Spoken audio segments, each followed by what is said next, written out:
I'm at the daycare, checking out this ramp behind me. Apparently the plywood is starting to lift and separate and delaminate. Might be time for a full deck replacement. Let's check it out.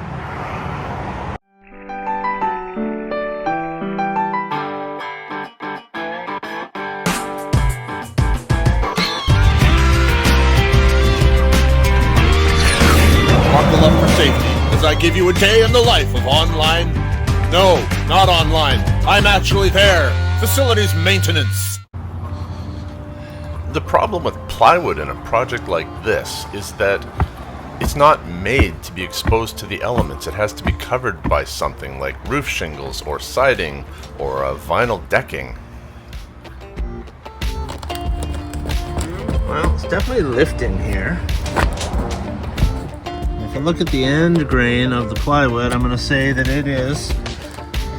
Yeah, it's crunchy underfoot. Yeah, when I look at how rusty the screws are and the condition of the plywood there, some more lifting there. We have people going up and down this ramp, kids going up and down this ramp, and rather than try and make old plywood last a little bit longer. Oh yeah, I can feel a soft spot here too. Oh yeah, right there as well. Yeah, I'm just gonna replace it. Now I think our framing underneath is probably still okay.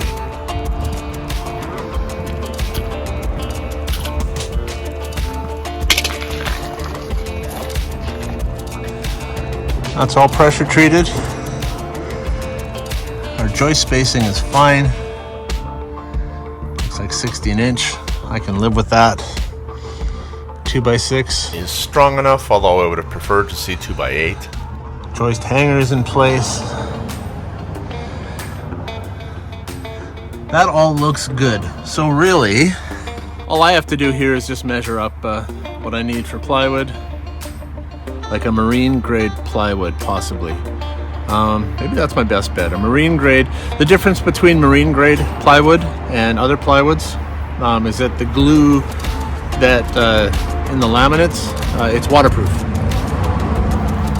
So you don't have delamination due to wetness. Yeah, time to start measuring. I just noticed something. They have extended the life of the original decking once already.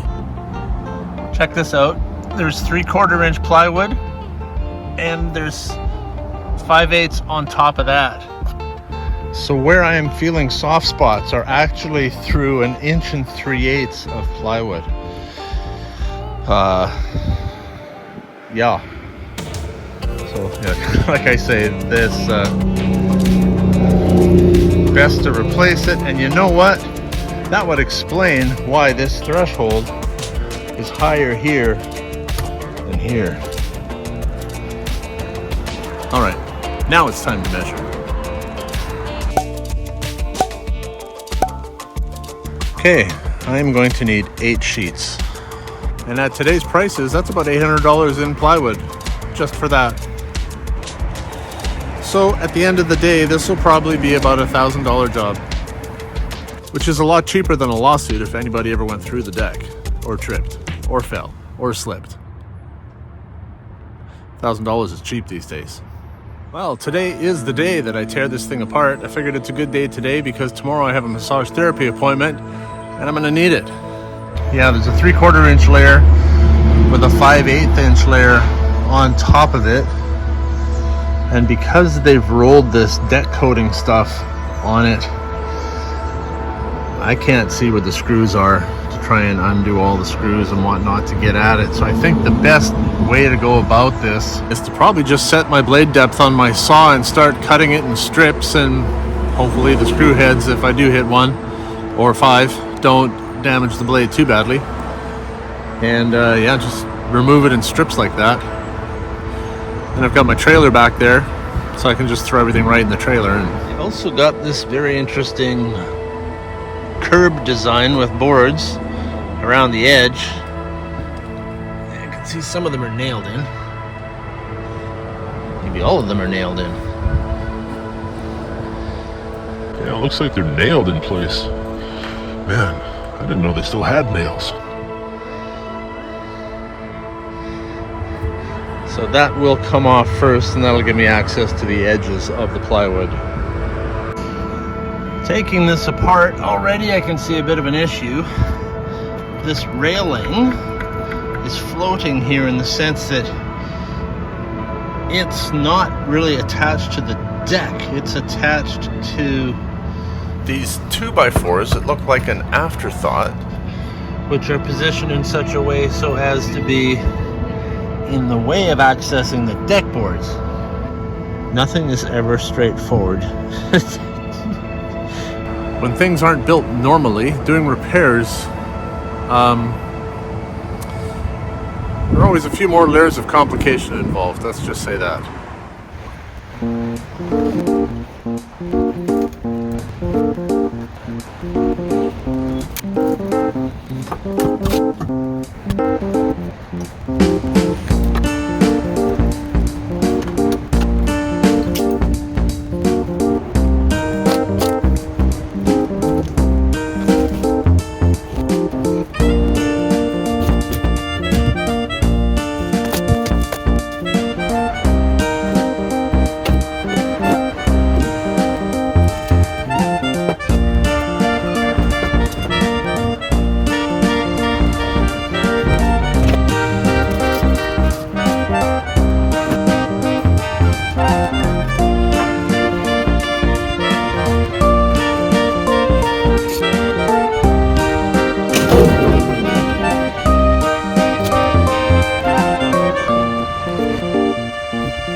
Well, this layer of 5/8 is coming up off this old layer of 3/4 easily enough.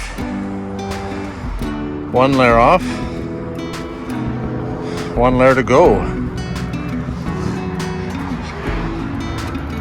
Considering this was put together with nails, I'm thinking it must have been built somewhere in the late 1800s.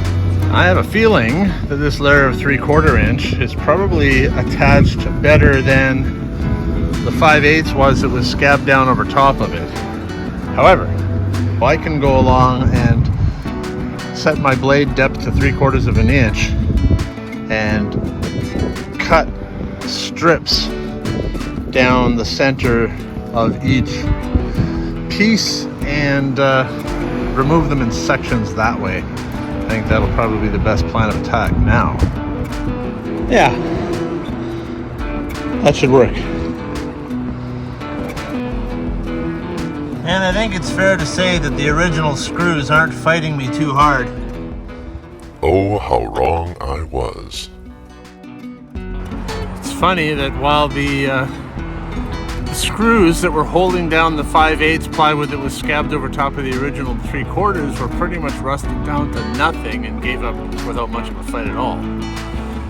The original nails are fighting me pretty hard on this 3/4 inch layer.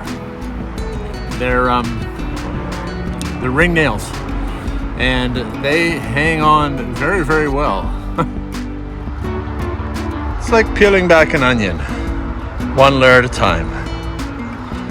Looks like I've come across a boneyard. Rabbit stew, anyone? Stinks too. Oh, I got so close. It's the end of the day and I have just run out of gas.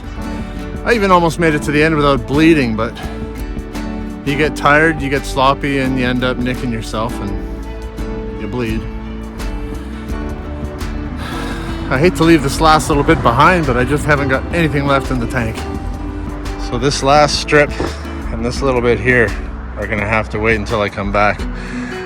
Believe it or not, I've been fighting with this spot right here for half an hour. I just have got no energy left. But I've got a full enough load to warrant taking this thing to the dump. And yeah, good riddance. So when I come back, in addition to having to clean up those last couple pieces of plywood, I've got a lot of cleanup to do on the joists themselves. There are so many little rusty, sharp, pin sharp nails and screws sticking out of the tops of these things. It's a good thing I've had my tetanus shot. Seriously. And then I'll be putting in a lot of backing in order to provide support at the seams. I don't know if I'll lay it down in the same way that the original was laid down.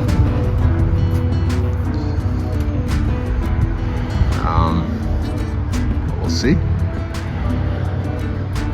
One difference is you can see the edge of that. The original 3/4 inch down in the bottom is tongue and groove.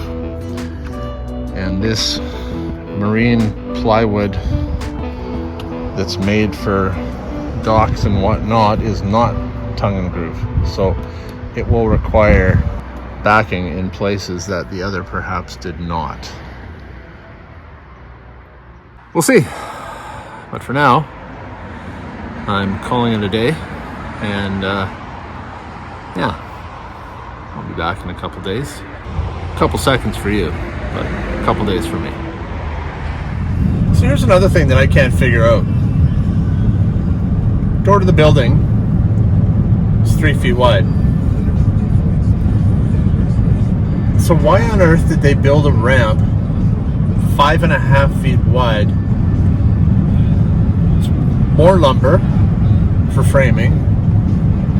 It's way more difficult to sheet it, and it's excess sheeting that you don't really need. Make it 4 feet wide, the width of a sheet of plywood, and call it a day.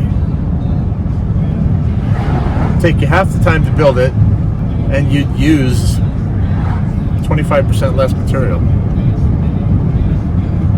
These are the things that I wonder.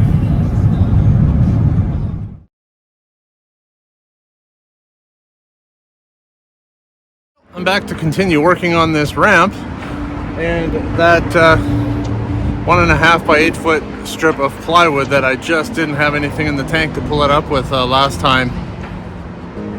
I just grabbed it and pulled it up today. It just goes to show you what being really tired is like. I'll take this up, then I have to go down and I have to either cut off or grind off or hammer down all the little screw and nail heads that are sticking up, and then figure out what I need for backing. Man, this thing is coming off in wafers and fighting me every step of the way.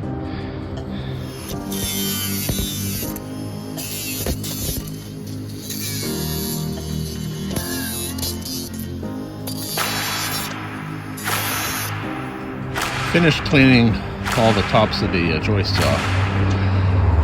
I could have hammered the rusty nails and screws in, but why impose more of that in the wood than is already there?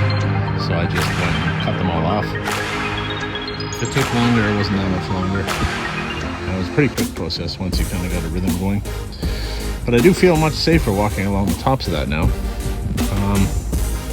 I have some rebuilding here that I didn't anticipate, but once I got the plywood off, I can see that I've got some rotted joists down here. So I'm going to have to rebuild this section here before I can resheet it, which is unfortunate. I was hoping to throw down some sheets there today already.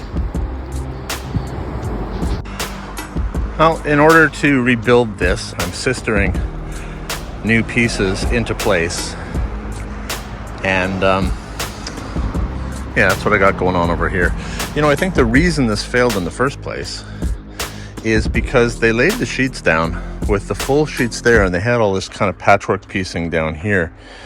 And it's right on the ground.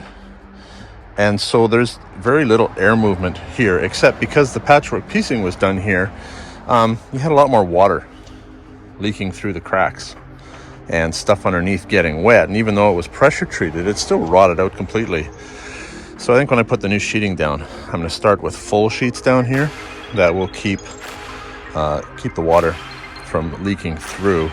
And where it does leak through, it will be further up there where there's lots of air movement, and it'll just evaporate when it does. So this piece is sistered in over at this end. I've got 5 screws on either side. I've got construction adhesive behind there. And on this side, because the lag bolts were such that the heads were here and the nut end is buried underneath asphalt, I'm using these big lag bolt fasteners here instead.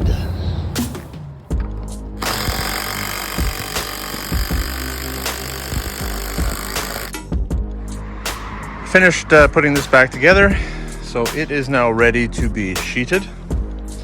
And I just had one last little piece of plywood section to remove, and it was right over here. There was a strip there, and after removing it, well, I can see how we were faked out. Rather than carry this post all the way down to the footing, which they should have done, the railing was an afterthought, truly, and was actually, this post was actually sitting on top of the original plywood. Of course it was. But I think that answers my question as to why they had that 2x4 running. It's not there now, I've taken it off. They had a 2x4 running from that corner all the way there. I didn't come here to reconstruct the railing as well. I came to replace the deck. So what I think I'm gonna do, I've been looking at the top rails on this railing, and some of them are rotted, some of them are quite splintered. They need replacing. I think the last thing I'm going to do is replace the top rail, and when I do that, I will be able to replace that top rail there with a full-length piece. I won't have it split in the middle. It'll add more strength to it. It's funny because all the other railing posts go right to the footings. It's just that one in the middle. So clearly that guy was an afterthought. One of the differences between the plywood that came off of here, the original stuff, the 3/4 inch, it was tongue and groove. And this is not. What I'm going to be laying down on here, this marine ramp plywood, is not tongue and groove, which is why I am installing blocking in here. So I have so the edges of it won't be floating in between the joists. It's pretty easy. You just go along, and I do about 3 at a time, and I take my measurements between the joists. They're not always exactly the same. They can be different by 1/8 of an inch or so, and so I like to take a measurement, especially for something that I did not build. Take my measurements, cut my pieces, and the way I fasten them, you don't need joist hangers because they're not joists. They're just there to provide support at the seam in that 14.5 inch gap between the joists. And I set a couple of screws at an angle like that, 2 others like that, and then I just slip it into place and fasten the screws. Really that simple. But it'll add a lot of strength to the seam when I'm done. Is it tedious? Yeah, it sure is, especially since they built this ramp 5.5 feet wide and not 4 feet wide. Had they built it 4 feet wide, I'd be finished sheeting it already. Taking a few more measurements here, planning just to see how I want to lay out the sheeting, and found another measurement that just makes me shake my head. I've already mentioned how it would have made so much more sense to just make this ramp 4 feet wide. That makes no sense, which is why I've had to put all this backing in here. But here's another one. So sheets of plywood are 8 feet long, so there's 8. Here's 16. this, from there to the edge of there, could have been 24. But no, it's 24 feet. And 4 inches. A sheet of plywood is 4 inches short. Again, with a little bit of planning, this would have been avoided. I'm always going to be 4 inches short, and so there's going to be a little odd piece in here somewhere, which just makes things goofy. And I don't like goofy. Between these pieces of backing that I've had to put in here, the ones that I will be putting across here, and the ones that I will need to put on the ramp going down, when all is said and done, I will have put in 31 pieces of backing. And it is very time consuming.